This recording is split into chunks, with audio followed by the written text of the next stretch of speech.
जिस समय हम ज्योतिष को डिस्कस करते हैं तो उस समय हम अपने वेदों को, पुराण को, 4 वेद, 6 शास्त्र, 18 पुराण और 108 उपनिषद, इनको भी नकार नहीं सकते हम। अगर उनमें वर्णन आता है सप्तऋषियों का, तो आप एक चीज का गौर करेंगे कि चारों जो हमारे यहाँ सीजन होते हैं, जो मौसम है, उनमें सप्तऋषियों की दिशाएं बदली होती हैं।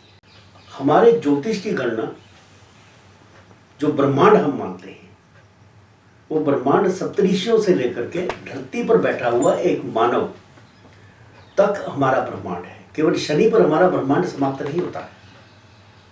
इन सप्तऋषियों की जो आत्मकथाएं हैं, यदि आप इनको बहुत ध्यान से सुनेंगे तो पता लगेगा कि कहीं ना कहीं इस सृष्टि की उत्पत्ति में हमारे सप्तऋषियों का हमारी धरती से दूरी, उन ग्रहों की हमारी धरती से दूरी और ग्रहों की स्थापित होना। जैसे बृहस्पति का मैंने जिक्र किया कि ये एक्स्ट्रा टेरेस्ट्रियल जितनी भी एक्टिविटीज होती हैं उनको ये रोक करके वहीं ध्वस्त कर देता है।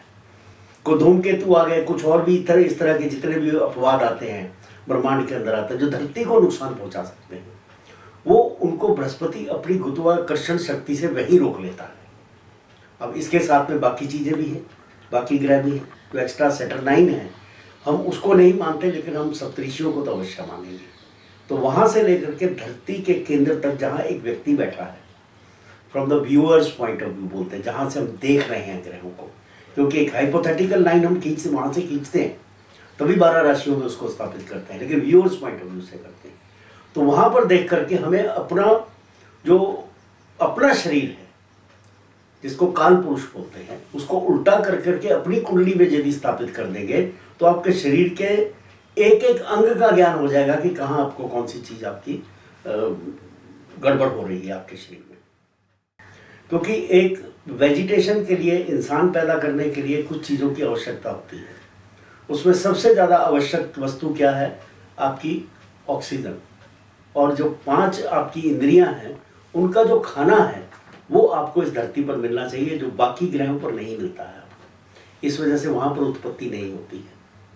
लेकिन एक चीज़ शास्त्रों में हमारे विदित है कि जिस तरह का ये हमारा ब्रह्मांड है, चाहे आप ब्लैक होल से ले लो, लेकिन हम अपने सप्तऋषियों से लेते हैं, जहाँ पर सप्तऋषि स्थापित होते हैं। ध्रुव तारा जहाँ पर स्थापित होता है, वहाँ से लेकर धरती तक का है। उनकी जो मूवमेंट है, उनकी जो गणनाएं हैं, वो हमारे शास्त्रों में दी गई हैं कि हमारी धरती से ध्रुव तारा कितनी दूर है और किस समय पर वो मूव करता है। सप्तऋषियों की मूवमेंट क्या होती है पूरी धरती के अंदर। आपसे मैं चर्चा कर रहा था कि ग्रहों के संदर्भ में स्वास्थ्य को कैसे देखेंगे और बीमारियों को कैसे देखेंगे। अब एक चीज आप देखिए, हम लोग आजकल का विज्ञान क्या आपको सबसे पहले आपकी चीजों को क्या बोलता है? आपका डीएनए टेस्ट करता है। आपका डीएनए टेस्ट करता है। आपका डीएनए कहाँ है? सप्तऋषियों के जितने गोत्र हैं, वशिष्ठ हैं या विश्वामित्र हैं या बाकी गोत्र हैं, आपको धरती के ऊपर जितने भी लोग मिलेंगे सबके गोत्र ऐसे ही मिलेंगे। हम उन सप्तऋषियों की संतान हैं। हम बंदर की औलाद नहीं है। हमारी उत्पत्ति बंदर से नहीं हुई है। जिस भी वैज्ञानिक ने ये बोला है, मैं उसका नाम भूल रहा हूं, उस वैज्ञानिक ने जो बोला है कि भाई बंदर से इंसान बना है, ऐसा नहीं है। हम लोग इंसान से ही उत्पत्ति हुई है और वही डीएनए हमारे अंदर आया है। उन्हीं सप्तऋषियों की मनोवृत्ति लेकर के हमारे जो गोत्र आगे चलते हैं, उस गोत्र को आगे बढ़ा करके हमारे शरीर की संरचना को हम पहचान लेते हैं कि ये व्यक्ति ब्राह्मण है, ये टीचर बनेगा, या ये वॉरियर बनेगा, या ये राजा बनेगा, या फिर ये केवल एक सेवाकार बनेगा। बाकी जाति पाति आज की इनकी चीज़ों को छोड़ दीजिए। ये हम उनके कुल से, वर्ण से, उनकी कुंडली से, एक तो वर्ण दिया हमने कि मैं ब्राह्मण कुल में फैला हुआ, नहीं, कुंडली के अंदर वर्ण होता है और वर्ण भी 4 तरीके के बताए गए हैं और उसके अंदर मनोवृत्ति बताई गई है। आपकी मनोवृत्ति कैसी है, आपके शरीर की रचना कैसी है, ये सोने का है, चांदी का है, लोहे का है कि कैसा है, ये पाया करके होता है। ये जो हमारा वर्णन आता है उसमें हमारे शरीर की संरचना, डीएनए प्रॉपर तरीके से विदित है, वहाँ बैठी हुई है। तो रोग का कैसे पता जिस लगता समय हम है? बीमारियों का देखेंगे तो हम सबसे पहले जो बच्चे की कुंडली, जब बच्चा पैदा होता है, हम उसकी कुंडली में केवल यही देखते हैं कि इसके शरीर में कोई विकार तो नहीं है। वो विकार कहाँ से देखेंगे? हम उस दिन का पंचांग उठा के देखेंगे, उस वक्त का पंचांग उठा के देखेंगे, नक्षत्र देखेंगे, नक्षत्र का पाया देखेंगे। एक नक्षत्र के 4 चरण होते हैं, 27 नक्षत्र हैं। देखिए ना, 108 भागों में बांटा हुआ नक्षत्र है, और वो जो एक भाग में बांटा है 3 डिग्री 20 मिनट में एक बटा हुआ है, उसके भी पीछे में ग्रहों की स्थिति को देखा जाता है कि इसके शरीर में विकार कहाँ है।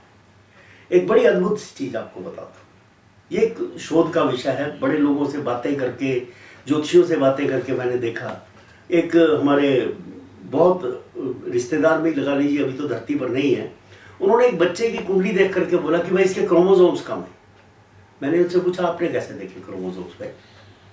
ये कोरियन चाइल्ड, ये मंगोलियन चाइल्ड है, इसकी आंखें देखी मैंने। बोलते मैंने इसकी आंखें देखी, वो थोड़ी छोटी आंखें हैं इसकी। मैं कहे तो नॉर्थ ईस्ट में हमारे यहाँ होती, और सारे चाइना की मंगोलियन आंखें होती हैं, लेकिन यहाँ पर कैसे? कहते नहीं, आप उनके भी डीएनए जा करके चेक करोगे, कहीं ना कहीं उनके शरीर में कहीं ना कहीं किसी किस्म का विकार आपको मिलेगा जरूर। ये शरीर की संरचना है, और ये हमारे डीएनए में विदित रहता है। हमारे वर्ण, हमारी जाति, बाकी चीज़ों में जो कुंडली हम देखते हैं, पंचांग देखते हैं, उस पंचांग को देख करके हमें मालूम पड़ जाता है कि इस बच्चे के शरीर में किस चीज़ की कमी है। मान लीजिए बच्चा, कई बार आपने देखा होगा पंडित जी लोग बोलते हैं भी इसको चंद्रमा पहना दीजिए जी, या माता के लिए बोलते हैं कि भाई इसको ऐसा करो, लोहे के बर्तन में खाना दो, या इसको चांदी के बर्तन में खाना दो, इसको वो दूध माँ जो है अपने बच्चे को पिलाएगी।